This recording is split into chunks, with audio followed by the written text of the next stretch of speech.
फैसला कौन करेगा? मेरे और आपका फैसला कौन करेगा?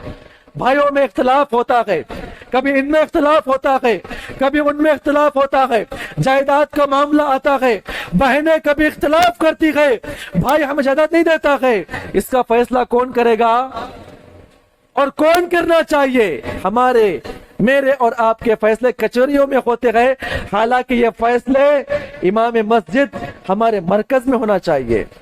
और जहन बनाए जो अल्लाह उसके रसूल का हुक्म आ जाए बस हम उसी की बात उसके ऊपर अमल करेंगे हम इंशाअल्लाह। इस्लाह यहां से शुरू करें, आप अपने फैसलों को यहां पर लेकर आए, इमाम साहब को आप पकड़े। हमारे घर के अंदर इख्तिलाफ हो चुका है, हमें फैसला अल्लाह उसके रसूल के मुताबिक चाहिए। रिश्वत नहीं दी जाएगी, यहां पर न ली जाएगी, और मिन व अन कबूल किया जाएगा अगर वो मामला चाहे मेरे खिलाफ हो या मेरे भाई के खिलाफ। हम शुरू करें इस चीज को लेकर, कब आगे बढ़ेंगे आप गौर करें। अल्लाह रब्बुल इज्जत ने जा बजा हमें हुक्म दिया है इस उम्मत की इस्लाह करने के लिए एक मुनज़्ज़म जमात को आगे निकलना होगा। इसीलिए अल्लाह के नबी के सहाबा इकराम ने बाज़ाब्ता दीन सहाबा इकराम ने हासिल किया और हासिल करके निकल पड़े, और यहाँ तक कि हिंदुस्तान और कई बड़े बड़े पूरी दुनिया के अंदर फैल कर सहाबा इकराम ने दीन की दावत को पेश किया कि सहाबा इकराम को जन्नत की खुशखबरी मिलने के बाद क्या उनके लिए जरूरी नहीं था कि वो खामोश अपनी जगह पे बैठ जाए, एक मस्जिद के कोने में बैठ के अल्लाह अल्लाह करते बैठ जाए? क्या जरूरत थी सहाबा इकराम को अपने बीवी बच्चों को लेके निकल पड़े? आज हमारा मामला ऐसा है कि हम दीन की दावत देने के लिए अपने घर से बाहर नहीं निकलते हैं। बाहर निकलना दूर की बात है, अपनी इस्लाह का मामला आता है, अपने यहाँ पे कायम होने वाले प्रोग्रामात में हम हाजिर नहीं होते हैं। दूसरों की इस्लाह क्या करेंगे हम, क्या करेंगे उसको आप गौर करें मेरे भाई, बड़ा अहम मसला। क्या इसकी पूछ नहीं होगी अल्लाह के पास? कौन दावत देगा? जुमा, आज जुमा है ना, अल्हम्दुलिल्लाह जुमा है। अल्लाह से दुआ कर अल्लाह हम तमाम को जुमा का एहतमाम करने की तौफीक अता फरमाए। ये जुमा सबसे बड़ा प्लेटफॉर्म है मेरे भाइयों, खुद की इस्लाह के लिए, अपने बीवी बच्चों की इस्लाह के लिए, अपने इलाके वालों की इस्लाह के लिए। हम जुमा को आते आते 4 दोस्तों को लेकर आए, और हम ही गए, अगर शाम में कहीं जाते हैं 8-10 दोस्तों को बुला के ले जाते हैं, किसी होटल में रुका कर चाय वगैरह पिलाते हैं, चाय वगैरह की दावत देते हैं, उन पे पैसा हम लुटाते हैं। लेकिन कब हम ये काम करेंगे? आज प्रोग्राम है यहाँ पर, आज जुमा होने वाला है, जुमा का एहतमाम करना है, सब पे जरूरी है। मुसलमान हो, आदमी हो, मर्द हो, बालिग हो, उसके ऊपर जुमा पढ़ना फर्ज है, अगरचे वो मरीज ना हो, अगरचे के वो मुसाफिर ना हो, लेकिन फर्ज है हर मुसलमान के ऊपर जो कि मर्द हो और साथ में बालिग हो। हम लेकर आए नौजवानों को, लोगों को लेकर आए, अपने इलाके वालों को लेकर आए, और यही मामला औरतों का भी बनता है। और कई साहबियात जो है अपने अपने खवातीन को लेकर मस्जिदों को आया करती थी, और साहबियात का ईमान देख लीजिए, कई ऐसे सहाबियात थे जिनकी फजर की नमाज और इशा की नमाज मस्जिदों में हुआ करती थी, और बाद ऐसी सहाबियात भी थी जिनकी पांचों की पांचों नमाजें मस्जिद में सहाबा इकराम के पीछे हुआ करती थी।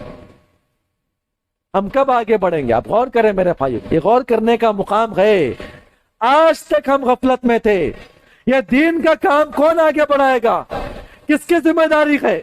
सहाबा इकराम ने अपने जमाने में वो काम किया, जब जरूरत थी सहाबा इकराम ने वहां पर काम किया। आज हमारे उम्मत मुस्लिमा के अंदर, मैंने शुरू में आपके सामने बात पेश किया था ना, कितनी बुराइयां थी सहाबा इकराम के दौर में। अल्लाह रब्बुल इज्जत ने कहा कि ये तमाम की तमाम इंसानियत जहन्नम के गड़े पे पहुंच चुकी थी। आज हमारे इस माशरे के अंदर उनसे ज्यादा गुनाह और बुराइयां हमारे उम्मत के अंदर मौजूद है। भाई भाई के ऊपर जादू करवा रखा है, भाई भाई को पसंद नहीं कर रखा है, भाई भाई को मरवा रखा है, जायदाद के मामले में आकर कितना नंगा नाच हो रहा है। आप गौर करें मेरे भाइयों, शराब पीना, जिना करना, आज के माशरे के अंदर अगर कोई जिना कर ले और इससे बढ़कर अगर कोई शराब पी ले और सिगरेट पी ले तो यह फैशन बन चुका है, फैशन बन चुका है ये। इसकी इस्लाह कौन करेगा? इनकी इस्लाह करने वाला कौन है? کیا ہماری ذمہ داری نہیں ہے؟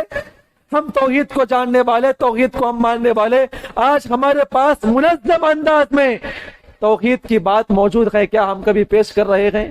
کیا اس کی کبھی پوچھ نہیں ہوگی؟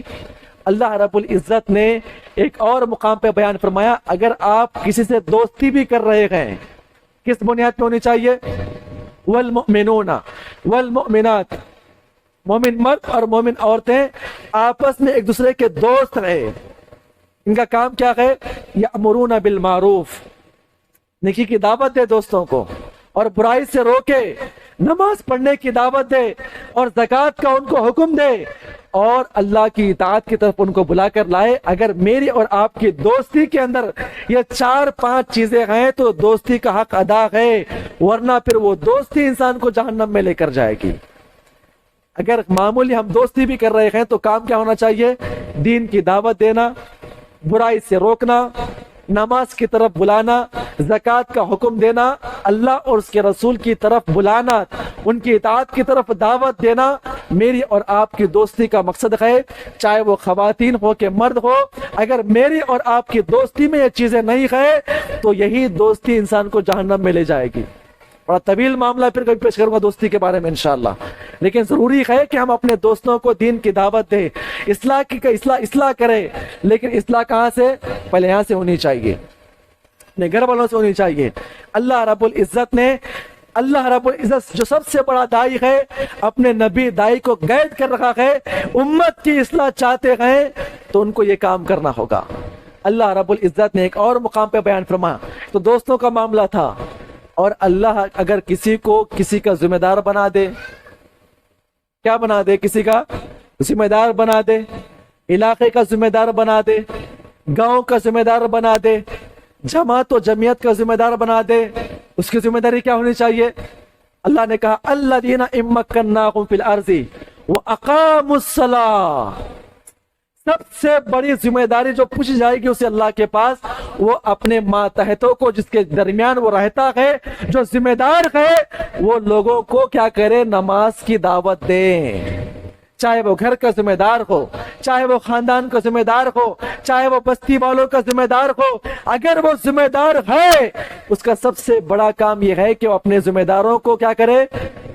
نماز کی طرف بلا کر لے کر آئے، اور انہیں زکوٰۃ کی دعوت دے، زکوٰۃ ادا کرنے کا انہیں حکم دے۔ اگر میں اور آپ ذمہ دار بننے کے بعد اگر ہم لوگوں کو نماز کی طرف نہیں بلائیں گے، کہیں نہ کہیں اللہ کے پاس پوچھ کیے جائیں گے میرے بھائیوں۔ اللہ رب العزت نے کئی مقامات پر وعیدیں بھی بیان فرمائی ہے۔ ایک صحابی رسول آپ نے کئی مرتبہ سنا ہوگا، کئی